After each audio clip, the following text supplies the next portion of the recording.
પ્રણામ. જય અરુણાચલ. માં, માતૃભૂમિ અને માતૃભાષાની તોલે કોઈ ન આવે. આજે શિક્ષણમાં આપણે જોઈએ છીએ કે ઇંગ્લિશ મીડિયમનો ક્રેઝ છે. એક દોરવાતા હોય એ રીતે ઇંગ્લિશ મીડિયમમાં બધા મૂકે છે. આના અનુસંધાને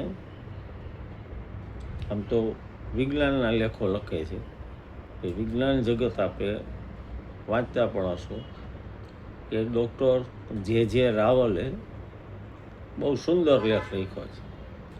શીર્ષક આપ્યું છે 1/3/2026 સંદેશ આપ જોઈ શકશો. શીર્ષક આપ્યું છે ભાર વગરની ભાષા તે માતૃભાષા.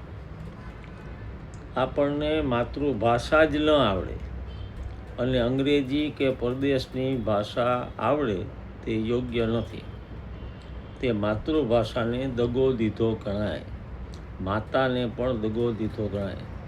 માતૃભાષા માત્ર ભાષા નથી, તે પૂરી માતાની સંસ્કૃતિ. બ્રહ્માંડે ભાષા ઉત્પન્ન કરી અને પછી ભાષાએ બ્રહ્માંડનું વર્ણન કરવાનું ચાલુ કર્યું. એ માતૃભાષા માટે માતૃભાષા અલગ અલગ છે. સાહિત્ય માટે કે વિશેષ વાંચન માટે અંગ્રેજીનો સહારો લઈ શકીએ, પણ મૂળ અભ્યાસ તો આપણી માતૃભાષામાં હોવો જોઈએ. જર્મન, રશિયા, ચીન, જાપાન, ફ્રાન્સ, ઈરાન, ઓસ્ટ્રેલિયા વગેરે દેશોની અંદર એક જ ભાષા છે. આપણે ત્યાં ઘણી બધી ભાષા છે, તેનો પ્રશ્ન નથી. પ્રશ્ન છે માતૃભાષા. ગાંધીજી માતૃભાષાને ખૂબ માન આપતા અને બધો જ વ્યવહાર માતૃભાષામાં કરવાનો આગ્રહ રાખતા. સીવી રામન, સત્યેન્દ્રનાથ બોઝ, જગદીશચંદ્ર બોઝ, ચુનીલાલ વૈદ, પીસી વૈદ, મેઘનાથ શાહ, જયંત નાર્લિકર, વિક્રમ સારાભાઈ વગેરે વિજ્ઞાનીઓ પણ માનતા કે બાળકને માધ્યમિક શિક્ષણ સુધી માતૃભાષામાં જ ભણાવવા જોઈએ. ગરબડ ક્યાં થઈ કે આપણે અંગ્રેજીને વધારે મહત્ત્વ આપી દીધું.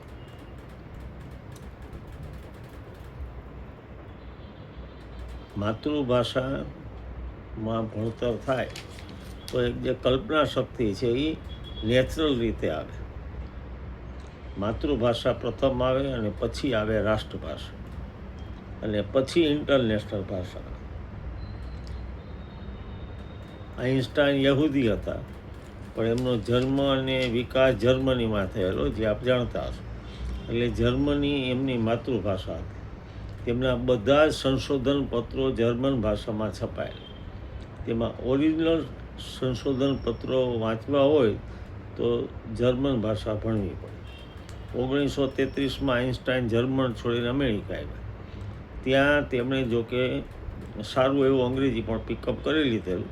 તેમ છતાં અંગ્રેજી ભાષણ કરતાં તેઓ જર્મન ભાષામાં બોલવા લાગતા.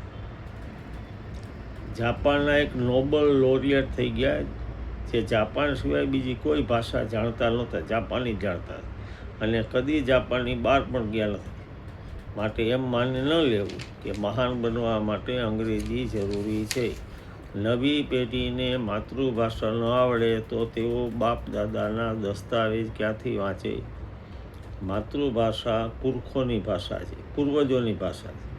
વૃદ્ધાવસ્થામાં બહારની બધી જ ભાષાઓ લગભગ વિદાય લઈ લે છે. માતૃભાષા જ આપણી સાથે રહે છે. માતૃભાષા જન્મથી મરણ સુધી આપણી સાથે રહે. અંગ્રેજીમાં ભણેલું અથવા ભણતું બાળક અંગ્રેજીમાં જ વ્યવહાર કરવાનો આગ્રહ રાખે છે. રખે ને તે અંગ્રેજી ભૂલી જાય. ઘણીવાર 10મા અને 12મા ધોરણની પરીક્ષામાં બોર્ડમાં પ્રથમ લાવનાર વર્નાક્યુલર ભાષાનો વિદ્યાર્થી કે વર્નાક્યુલર ભાષાની વિદ્યાર્થીની હોય છે. માતૃભાષા એ બાળકને માએ આપેલા અમૂલ્ય અને અક્ષય ભેટ છે. ગુજરાતી ભાષા તદ્દન સરળ છે, તેથી ગુજરાત બહારના માણસો તેને તરત જ ગ્રહણ કરી લે છે. માતૃભાષા ખોવાઈ જાય, લેખક કહે છે, તો પૂરી સંસ્કૃતિ ખોવાઈ જાય.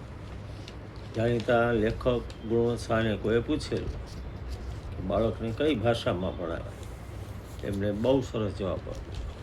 કે જે ભાષામાં સપના આવે એ ભાષા મળાવે. વિચારવા જેવું છે, સમજવા જેવું છે. વાલીઓ શિક્ષણવિદોને વિનંતી આ વિશે વિચારે. ધન્યવાદ.